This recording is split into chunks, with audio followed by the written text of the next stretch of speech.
우리가 인생을 살아가다 보면 이 삶 가운데 겪게 되는 위기가 있죠. 그 중에는 그래도 견딜 만한 것들이 있고, 또 어떤 것들은 견디기 힘들어서 너무나 고통의 시간들을 보내게 되는 삶의 어려움들이 있습니다. 견딜 수 있을 때는 그나마 버틸 수 있지만, 너무 힘들고 고통스러울 때는 어찌할 바를 모르게 되죠. 이런 상황에서 하루하루 버틴다는 것이 얼마나 어렵습니까? 그럼에도 불구하고 우리 믿음의 사람들은 결국 이러한 모든 상황들은 오직 믿음으로만 이겨나갈 수 있다는 것을 기억해야 될 줄 믿습니다. 하나님을 향한 온전한 믿음이 있을 때 우리는 마침내 견디며 승리할 수 있는 것이죠. 오늘 말씀을 통해 이러한 삶의 위기 앞에서 어떠한 믿음으로 우리가 승리할 수 있는가를 함께 살펴보도록 하겠습니다. 오늘 본문의 내용은 이 히스기야 왕이 다스리던 시대에 이 남유다를 이 당시의 최강국이었던 아수르가 침략하여 예루살렘을 위협하는 내용입니다. 오늘 본문 1절 말씀에 보시면 이 모든 충성된 일을 한 후에 아수르 왕 사네립이 유다에 들어와서 견고한 성읍들을 향하여 진을 치고 쳐서 점령하고자 한지라 라고 말씀합니다. 당시 아수르는 이 남유다가 상대하기에는 너무나도 강대한 나라였습니다. 아수르는 많은 나라들을 정복해 나갔는데 북이스라엘 역시 이 아수르에게 망하고 말죠. 한 나라를 멸망시킬 정도의 강한 군사력을 보유하고 있는 나라가 바로 이 아수르입니다. 이때 아수르의 왕이 사네립인데 이 당시 이 왕의 비문을 보면 사네립이란 왕에 대해서 이렇게 기록되어 있다고 합니다.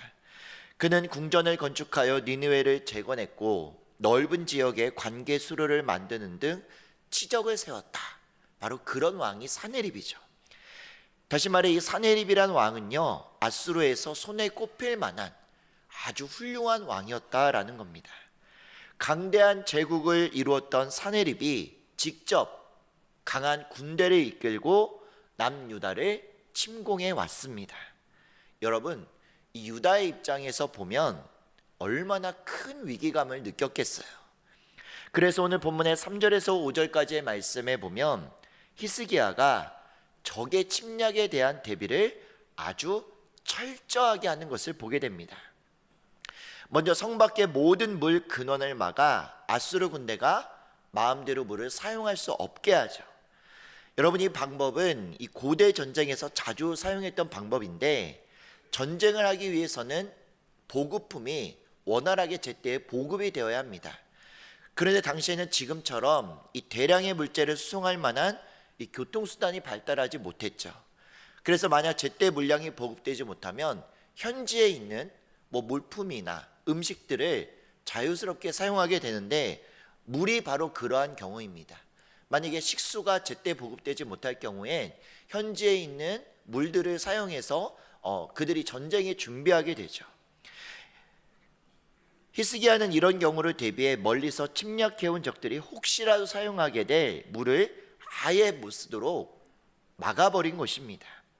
이것뿐만이 아니죠. 또한 성벽을 보수하고 외성을 쌓아 성벽을 더 튼튼히 하고 무기와 방패도 많이 만들었습니다. 전쟁에 대비한 준비를 철저히 하는 히스기야의 모습을 볼 수 있습니다. 그런데 여기서 먼저 아수르의 침략을 하기 전에 이 유다의 상황이 과연 어떠했는가 살펴볼 필요가 있습니다. 여러분, 우리가 성경을 볼 때 이 구약의 관점으로만 보자면 하나님께서는 어떤 하나님이시냐, 우리가 하나님께 범죄하면 하나님께서는 그 범죄에 해당하는 징계, 즉 벌을 내리시는 하나님이십니다. 그러면 과연 이들의 범죄함 때문에 지금 아수르의 침략이 있었던 것일까요? 결론부터 말하면 그렇지는 않습니다. 오늘 본문의 32장 1절 상반절 말씀에 보면 이 모든 충성된 일을 한 후에 라고 말씀하죠. 여러분, 구체적으로 이 충성된 일이라는 것이 어떤 내용일까요? 바로 한 절 위인 역대하 31장 21절 말씀에 보면 이렇게 기록되어 있습니다.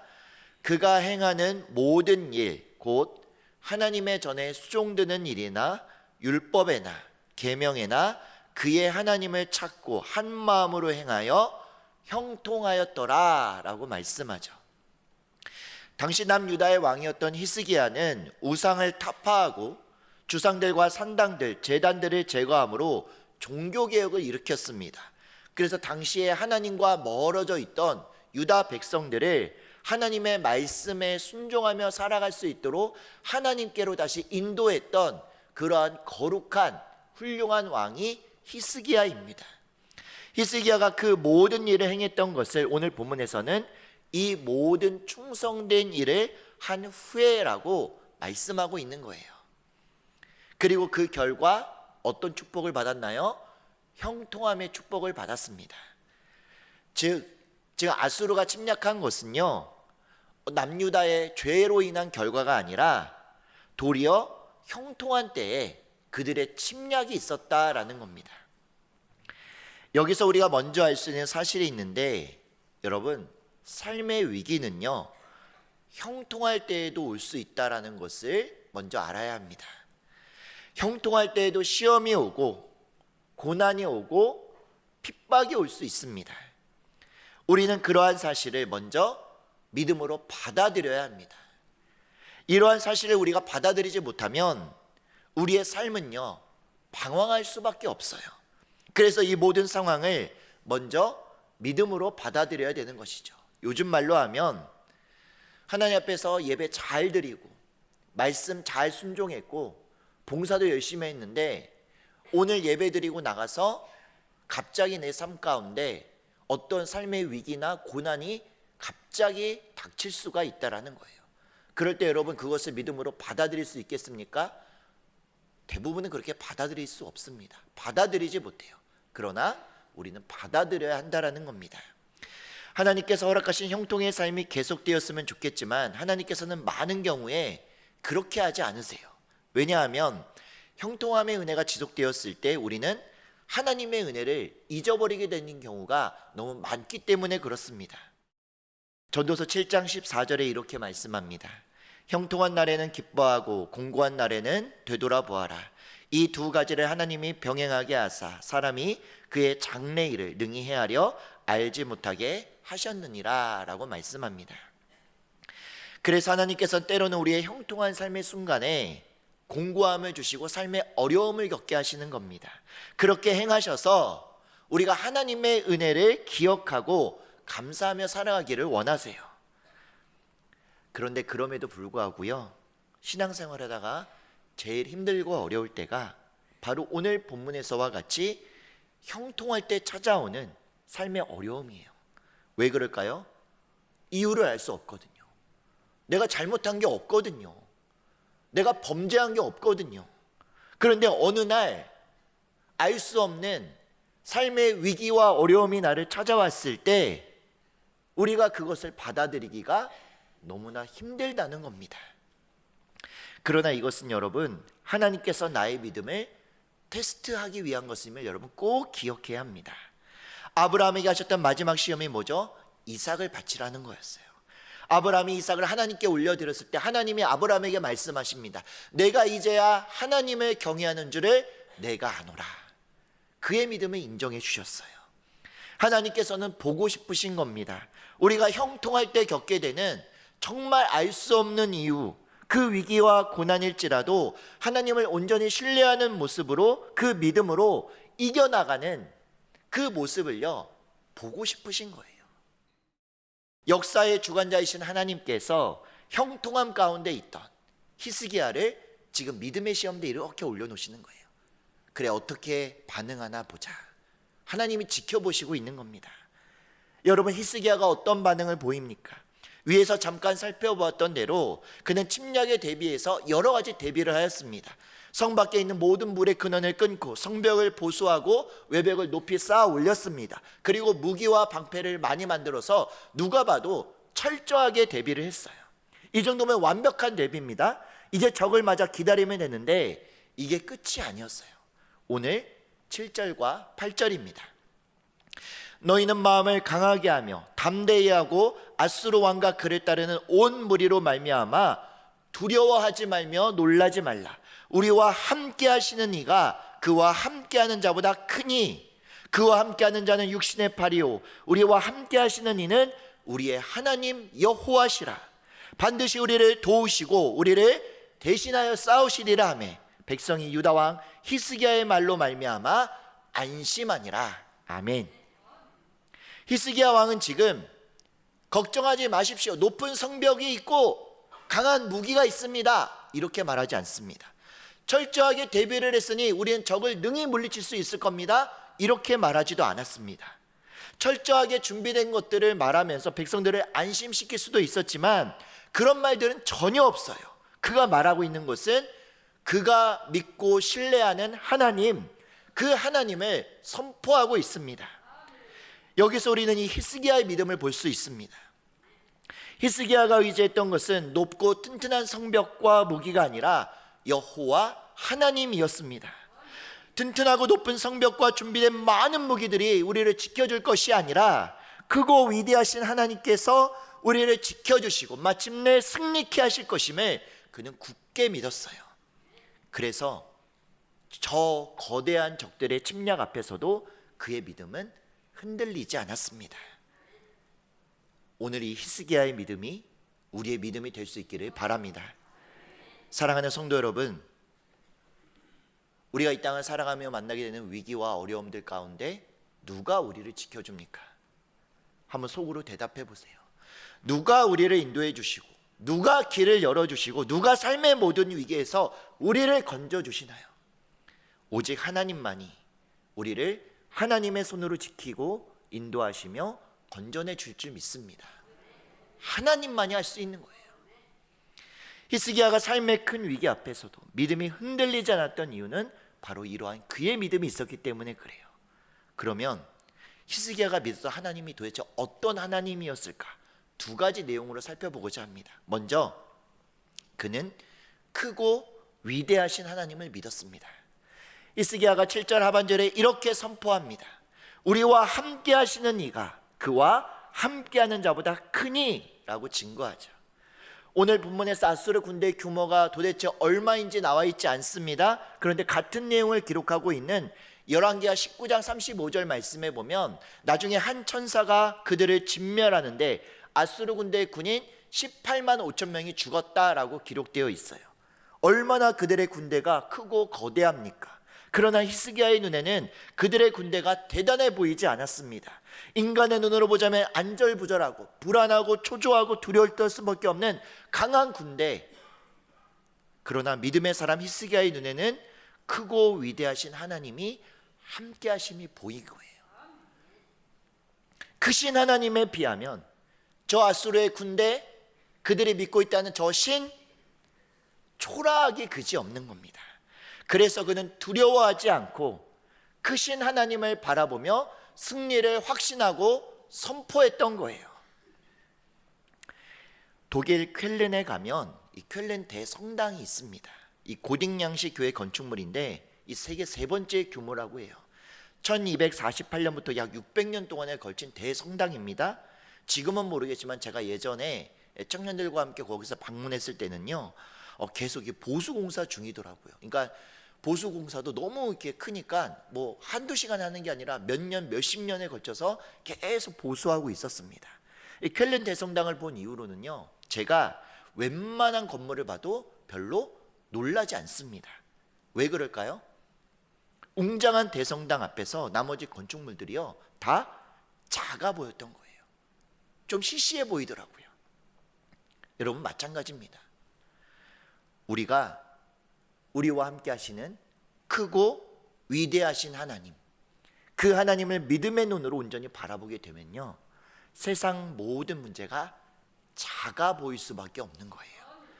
작아 보이면 어떻게 되죠? 문제가 두렵지 않죠. 문제가 커 보이고 위기가 커 보이니까 두려운 거죠. 그것이 작게 보이면 하나도 두렵지 않아요. 담대해질 뿐만 아니라 어떤 삶의 위기 앞에서도 우리의 삶은 흔들리지 않습니다. 바로 크신 하나님, 위대하신 하나님이 누구의 하나님이라고요? 나의 하나님이 있기 때문에 그래요. 두 번째, 히스기야는 우리를 대신해서 싸우시는 하나님을 믿었습니다. 삶의 어려움과 문제가 크면 클수록 우리는 그 문제 앞에서 낙담하고 무너지게 됩니다. 아수르의 침략으로 이스라엘은 낙담할 수밖에 없었어요. 그러나 오늘 본문 8절에서 히스기야 왕이 백성들에게 어떻게 선포하죠? 이는 우리의 하나님 여호와시라, 반드시 우리를 도우시고 우리를 대신하여 싸우시리라 라고 선포합니다. 이스라엘 백성들이 출애굽할 때 뒤에서는 애굽의 군대가 쫓아오고 앞에서는 바다의 홍해길이 가로막혀 있습니다. 백성들이 울부짖고 차라리 여기서 죽을 거면 예전과 같이 애굽으로 돌아가 그들의 노예가 되겠다라고 하나님과 모세를 원망합니다. 그때 모세가 이스라엘 백성들을 향해 선포한 말씀이 있죠. 출애굽기 14장 14절에 여호와께서 너희를 위하여 싸우시리니 너희는 가만히 있을지니라. 여호와께서 너희를 위하여 싸우실 거야. 너희들을 건져주실 거야. 그냥 가만히 있어, 지켜봐, 이렇게 이야기하고 있는 거예요. 모세에게는 이러한 믿음이 있었습니다. 이스라엘 백성들을 사랑하셔서 출애굽하신 그 하나님이, 그리고 오늘날 여기까지 인도하신 하나님께서 이곳에서 저들의 칼날에 허망하게 죽게 하실 그런 하나님은 아니야. 만약 길이 막혔다면 하나님께서 길을 열어주실 것이고, 뒤에 군대가 쫓아온다면 우리를 대신해 그들과 함께 싸워 이기게 하실 걸, 그 하나님을 내가 믿습니다라고 선포하고 있는 거예요. 히스기야의 믿음도요, 같은 믿음이었습니다. 저 막강한 아수르의 군대가 침략해서 우리는 지금 저들과 대항할 힘이 없지만 하나님께서 우리를 위해 싸우셔서 반드시 승리하게 될 것이다. 그 믿음이 히스기야에게 있었던 거예요. 사랑하는 성도 여러분, 삶의 어려움과 문제가 너무 크고 버거워서 도저히 내가 해결할 방법이 없는, 내가 도저히 해결할 수 있는 능력이 없는 바로 그때가 하나님께서 역사하시고 일하시는 때임을 믿을 수 있기를 바랍니다. 내가 정말 아무것도 할 수 없는, 두 손 두 발 다 들었을 때 그때 하나님이 역사하시는 거예요. 여러분, 제가 지금까지 목회하면서 목회에 가장 자신감이 충만했던 때가 언제일까요? 퀴즈입니다. 선물은 없습니다. 언제일까요? 네, 여러분이 말씀하시지만 잘 안 들리기 때문에 교육전도사 때예요. 이유는 간단합니다. 무식하면 용감하니까. 교육전도사가 뭘 목회를 알겠어요. 초년병이, 그렇죠? 아무것도 모르고 있는 그 상황인데도요, 그렇게 자신감이 제가 있는 거예요. 난 다 잘할 수 있어. 난 누구보다 잘할 수 있어. 막 어깨에 힘이 이렇게 들어가, 아멘. 어깨에 힘이 이렇게 들어가 갖고요. 그런데 나중에 하나님이 그게 교만이라고 깨닫게 하시더라고요. 얼마나 제가 교만한 생각이 있었는지. 시간이 지나면서 하나님께서 저를 겸손하게 인도하십니다. 내가 할 수 있는 것이 없다는 것을 깨닫게 되면서, 아, 목회는 하나님만 의지해야 목회가 되는 거구나, 그걸 알게 하시는 거예요. 그래서 하나님, 저는 할 수 없습니다 라고 고백할 때 가장 큰 하나님의 은혜가 임했습니다. 하나님, 저는 아무것도 할 수 없습니다 라고 고백하며 나아갔을 때 하나님의 강권적인 역사심이 나타났어요. 여러분, 하나님을 온전히 신뢰하십니까? 나를 위해 대신해서 싸우시고 반드시 승리케 하실 그 하나님을 찬양할 수 있기를 바랍니다. 히스기야에게는 이런 믿음이 있었어요. 이제 다 됐습니다. 백성들의 믿음은 충만했고 이제 저들을 무찌르기만 하면 되는 거예요. 얼마나 감사한 일입니까? 그런데 여러분, 말씀의 흐름을 보면 이제 당장 아수르가 물러가고 이스라엘이 승리할 것처럼 보이잖아요. 그런데 그렇지 않았어요. 아수르가 이스라엘을 향해 더 거세게 공격하고 비방하는 것을 지금 볼 수 있습니다. 할 수 있는 모든 것을 동원해서 이들을 공격해요. 여러분, 이상하지 않나요? 믿음의 충만함이 있었잖아요. 온 백성들이 마음의 안심, 평안이 임했잖아요. 그런 문제가 해결되고 위기가 사라져야 되는데 적들의 더 거센 공격이 있는 거예요. 상황은 더 악화되었습니다. 여기에 중요한 메시지가 있습니다. 우리가 믿음이 충만해지고 마음에 평안이 임했다고 해서 당장 문제는 해결되지 않아요. 오히려 그 전보다 더 영적인 공격이 크게 나타날 수 있다는 것을 기억해야 합니다. 이때 실족하거나 실망하시면 안 돼요. 그래서 우리는 믿음이 충만해지고 마음에 평안이 임했다고 해서 기도를 멈춰서는 안 됩니다. 오히려 그때도 기도하셔야 돼요. 기도했음에도 불구하고 상황이 악화되는 경우가 분명히 있어요. 그런데 그때 기도를 멈춰서는 안 됩니다. 오히려 그때도 기도해야 그 상황을 기도함으로 잘 견디고 넘어갈 수 있는 거예요. 자, 오늘 본문에도 보십시오. 분명히 8절 하반절에서 히스기야의 말을 듣고 백성들이 안심했어요. 평안이 임했습니다. 그런데 역대하 32장 9절에서부터 19절까지의 내용을 보면요, 아수르 왕 사네립이 하나님과 히스기야를 비방하면서 유다 백성들의 믿음을 흔들어 놓습니다.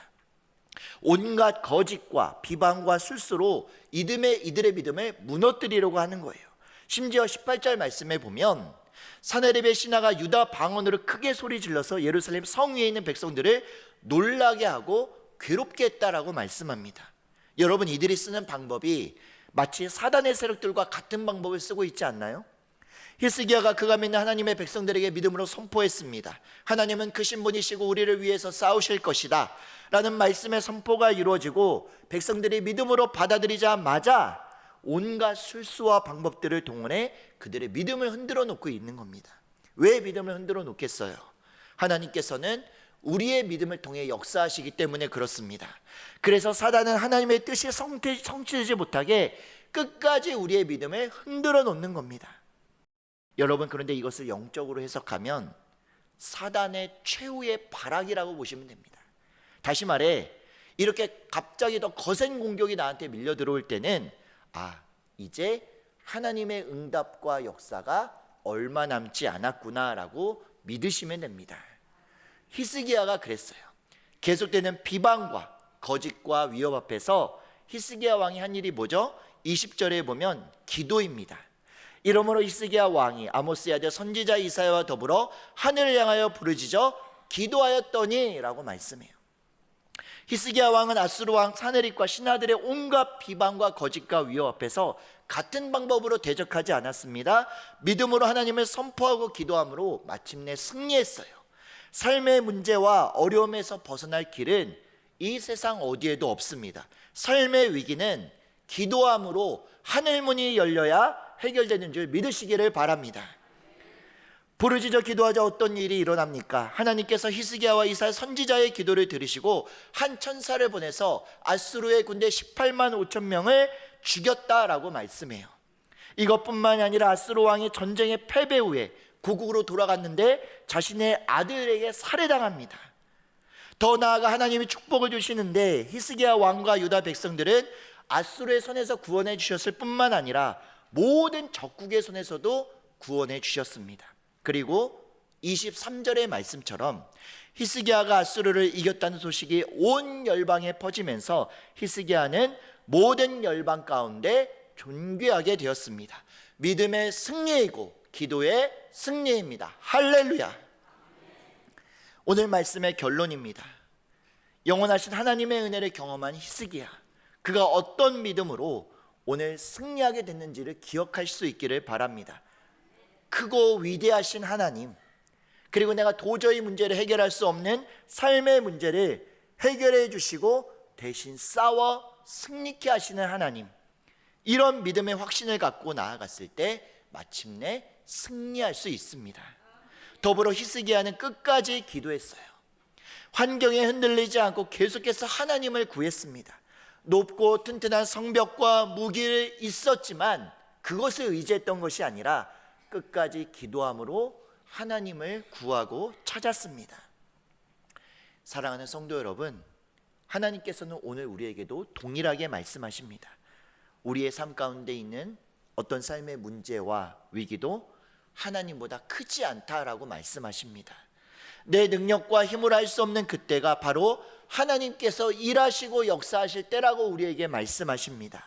우리가 이 믿음의 여정을 걸어가는 동안에 사단은 계속해서 우리의 믿음을 흔들어 놓을 것인데 낙심하지 마시고 계속해서 말씀과 기도의 자리에서 하나님을 의지하고 바라볼 수 있기를 바랍니다.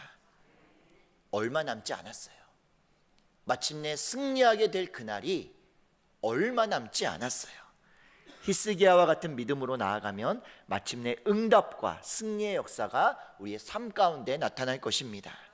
그러한 믿음으로 하나님의 영광을 바라보며 모든 것이 하나님의 은혜입니다라고 고백할 수 있는 우리 모든 성도들의 삶이 될 수 있기를 주님의 이름으로 축원합니다.